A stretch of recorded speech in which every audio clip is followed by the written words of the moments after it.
यदि आपने इस चैनल को सब्सक्राइब नहीं किया है तो पहले सब्सक्राइब करें और बेल आइकन को अवश्य दबाएं। बनाएंगे कैसे हम आर्य समाज को आगे बढ़ाएंगे? आज यही कारण है कि हम कोई शिक्षा नहीं दे सके। हम ऐसा कोई संस्कार वैज्ञानिक ढंग से नहीं दे सकते। हम दुनिया को नहीं बता सके कि वेदों में सारी विद्या है। आर्य समाज में प्रतिदिन नियम पढ़ाया जाता है, वेद सब सत्य विद्याओं का पुस्तक है। मैं आप सबसे पूछता हूँ, आपसे कोई पूछे या यूनिवर्सिटी से आने वाला एक विद्यार्थी पूछे साइंस का कि कौन कौन सी सत्य विद्या है आपके यहाँ, बताइए। तब आप ऋग्वेदादि भाष्य भूमिका खोल के कहेंगे कि हमारे यहाँ अभिमान बनाने का वर्णन है, हमारे यहाँ गणित है, हमारे यहाँ एस्ट्रोनॉमी है। कितनी एस्ट्रोनॉमी है क्या बताएंगे? एक मंत्र का वैज्ञानिक व्याख्यान करके बताएंगे? ऐसा कौन सा विज्ञान बताएंगे जिससे हम पाश्चात्य विद्वानों के सामने खड़े हो सकें? आज इस पंडाल के बाहर एक फिजिक्स का प्रोफेसर आकर के चैलेंज करे, नास्तिक हो, और वो कहे मैं ईश्वर को नहीं मानता। हम में से कितने हैं जो उसको वैज्ञानिक ढंग से ईश्वर बताएंगे कि ईश्वर है, वेद का प्रमाण देंगे? वो कहेगा मैं वेद को नहीं मानता। सत्यार्थ प्रकाश का प्रमाण देंगे, वो कहेगा मैं सत्यार्थ प्रकाश नहीं मानता। दर्शनों के प्रमाण देंगे और ऋषियों के प्रमाण देंगे, वो कहेगा मैं नहीं मानता। ईश्वर क्यों है ये सिद्ध करिए। मुझे ईश्वर की कोई जरूरत नजर नहीं आती, वो ये कहेगा। हमारे पास क्या उत्तर है? यही कारण है कि हमारा देश बौद्धिक दास हो गया। हमारे देश का संविधान जिन्होंने बनाया, संविधान सभा के अध्यक्ष डॉक्टर राजेंद्र प्रसाद का कोई नाम भी नहीं लेता कि उन्होंने भी संविधान में कुछ योगदान दिया। ये दुर्भाग्य की बात है। और जितने भी संविधान सभा के लोग थे, उनमें से कितने लोग भारतीय संस्कृति, सभ्यता और भारतीय शास्त्रों को पढ़ चुके थे? और कितने लोगों के पास उस मैकाले का जो शिक्षा पद्धति थी उसका विकल्प उनके पास था? जब अंग्रेज यहाँ आया तो अंग्रेज अपने साथ एक टेक्नोलॉजी लाया। अंग्रेजों ने टेक्नोलॉजी लाई, अंग्रेजों ने अपने कुसंस्कार लाए, अपने रीति नीतियां लाई, और हमने उनको अतिथि माना। अतिथि भी नहीं, फिर देवता माना। और देवता ऐसा माना, हमारे मन में भर दिया गया कि अंग्रेज ही बुद्धिमान है, अंग्रेज ही वैज्ञानिक है, अंग्रेज ही टेक्नोक्रेट है, और हमारे ऋषि मुनि मूर्ख थे। हम मूर्खों की संतान है, और ये आज भी हमारे इतिहास में पढ़ाया जाता है। हमारे ऋषि मुनि मांसाहारी थे, पशु बलि चढ़ाते थे, नर बलि करते थे और सारे पाप करते थे। ये हमें आज भी विश्वविद्यालय में पढ़ाया जा रहा है। आज तक उनका कोई सशक्त उत्तर नहीं दिया गया। ऐसी स्थिति में उन संविधान निर्माताओं ने, वास्तव में निर्माता नहीं थे, संविधान, दुनिया के संविधानों का संकलन कर्ताओं ने वो संविधान हम पर थोपा जो संविधान हमारे देश के लिए नहीं था। अरब देशों का संविधान अरब देशों की संस्कृति के अनुकूल है।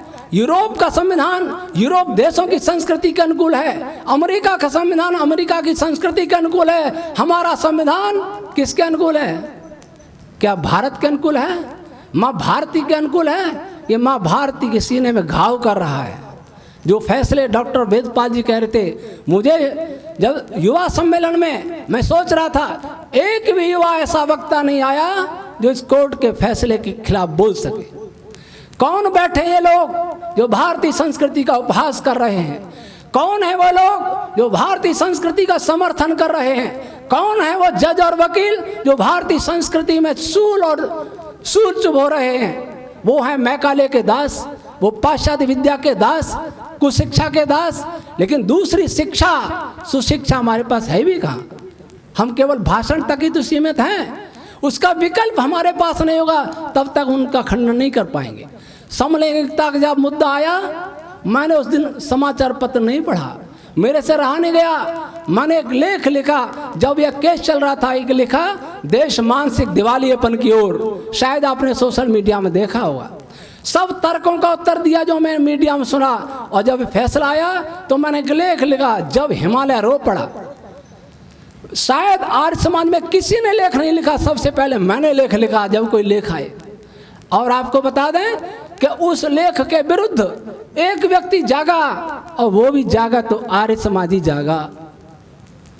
अपने को आर्य समाजी वेद अलंकार कहने वाला जागा, अपने को अग्निवेश का भक्त कहलाने वाला जागा। और उसने उसके विरुद्ध लिखा और ये लेख दैनिक पत्रों में छपा। दिल्ली से परिचय टाइम, वो एक ऐसा अखबार है, वो मेरे हर लेख को छापता है।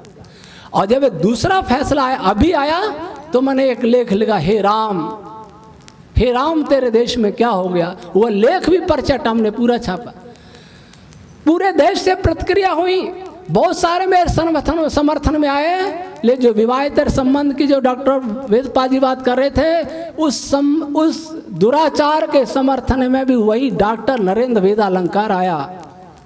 उसने मेरे लेखों पर 10-12 कमेंट किए, लोगों ने उसकी भर्त्सना की, मैंने भी उत्तर दिए, लेकिन वो मानने के लिए तैयार नहीं। फिर मैंने एक और लेख लिखा, जिंदा दिल जागो मुर्दों से रही न कोई आस। और ट्विटर पे बोल लिखा, ऐसा लगता है जो आर्य समाज कभी अंग्रेजों के विरुद्ध क्रांति कर देता था, जो आर्य समाज सत्याग्रह प्रकाश पर पाबंदी या किसी बात पर आंदोलन करने के लिए तैयार हो जाता था, वो आर्य समाज आज मृतप्राय हो गया है। कहीं कोई आंदोलन की बात नहीं है, कोई वकील प्रदर्शन नहीं कर रहा, कोई हड़ताल नहीं कर रहा, कोई व्यापारी हड़ताल नहीं कर रहा, कोई विद्यार्थी संगठन हड़ताल नहीं कर रहे, कोई कर्मचारी हड़ताल नहीं करे। सारे के सारे मृत लोग या भारत में घूम रहे हैं, मरे हुए लेकिन घूम रहे हैं। राष्ट्रीय स्वाभिमान नष्ट है, बौद्धिक दासता से ग्रस्त हैं। और बौद्धिक दास एक मदारी के बंदर से ज्यादा उसकी हैसियत नहीं होती। जिस प्रकार मदारी का बंदर डंडे से बंदरों को नचाता है, उसी प्रकार से हम अंतर्राष्ट्रीय एजेंसियों के डंडे पर नाच रहे हैं। मुझे ऐसा लगता है डॉक्टर साहब कि हमारा देश एक गुलामी की ओर बढ़ रहा है। हमारे देश के बड़े बड़े लोग, इस देश के कर्णधार, इस देश की राजनीतिक पार्टियां, इस देश के न्यायालय, इस देश के मीडिया किसी अंतर्राष्ट्रीय षड्यंत्र के जाल में तो नहीं फंस गए। अच्छी बातों के लिए इनके पास समय नहीं है। जिस दिन ये कानून तो बन गया, जिस दिन ये छूट मिल जाएगी, जिस दिन श्री राम के सामने रावण सीता जी को लेके चला जाएगा और श्री राम विवश हो जाएगा, कुछ कर नहीं पाएगा। जिस दिन सीता जी के सामने राम रावण बन जाएगा और सीता जी कुछ कर नहीं पाएंगी, इस राम के राष्ट्र का क्या होगा। सोचो आर्यो, हम आर्य नहीं रहे। आर्य समाजी का अर्थ यह नहीं है मूर्ति पूजा नहीं करता है, अवतारवाद नहीं मानता। आर्य समाजी की, आर्य की अलग पहचान होती है। कभी आर्य सत्य बोलने वाला होता है। कितने आर्य हैं जो दावा करते हैं कि मैं सत्य ही बोलता हूं। आर्य समाजी व्यापारी पौराणिक व्यापारी से क्या अंतर है उसका व्यापार करने के तरीके में। एक मुसलमान व्यापारी से व्यापार करने में क्या अंतर है। कर्मचारी आर्य समाजी है, पौराणिक है, मुसलमान है, ईसाई कम्युनिस्ट है, उसकी कर्तव्य परायणता से काम करने की भावना किन में अधिक है, ये क्या कभी हमने सोचा। जिस आर्य वीरों की बात की जाती है, भगत सिंह की बात करी जाती है, जोश से गाना सरल है लेकिन वास्तविक जोश जगाना कठिन है। वसंती चोला करके इस सड़क पर चले और कोर्ट के विरुद्ध आवाज उठाएं, लोग डरेंगे कोर्ट के अवमानना का नोटिस नहीं आ जाए। मैं कहता हूं, मैंने सबसे पहले लिखा कोर्ट के खिलाफ लिखा है, न्यायाधीशों के विरुद्ध लिखा है। अगर कोर्ट मुझे इस मुद्दे पर फांसी भी दे दे तो मुझे कोई चिंता नहीं है और मैं स्वयं अपनी पैरवी करूंगा और कोर्ट के जजों को जब और खोल के बताऊंगा कि तुम क्या कर रहे हो। मैंने फेसबुक सोशल मीडिया के माध्यम से एक अपील जारी की है, देश के बौद्धिक दासों मेरे से जान युद्ध के लिए तैयार रहो, मैं जान युद्ध करूंगा। जो कहते हैं पुरानी परंपरा है, पुरानी परंपरा गई, मैं कहता हूं मुंह से खाना भी पुरानी परंपरा है, आंख से देखना पुरानी परंपरा है, कान से सुनना पुरानी परंपरा है। इनको तोड़ करके दूसरी इंद्रियों से काम करके दिखाओ दिया। सूर्य भी पुराना है, इसको भी छोड़ दो। चंद्रमा भी पुराना है, पृथ्वी पुरानी, हवा पुरानी, पानी पुरानी, सबको छोड़ करके किसी नए लोक में जाके बस जाओ, कोई नया लोक बनता हो तो। हे भारत, मैं इस मंच के माध्यम से भारत के सभी बौद्धिक दास, चाहे वो वकील हो, वैज्ञानिकों, मैंने वैज्ञानिकों अच्छी तरह देखा है। मैंने दुनिया के वैज्ञानिकों के सामने 100 प्रश्न किए हैं, अभी तक उनका कोई उत्तर नहीं है। और फिर करूंगा, अब एक एक करके फिर करूंगा।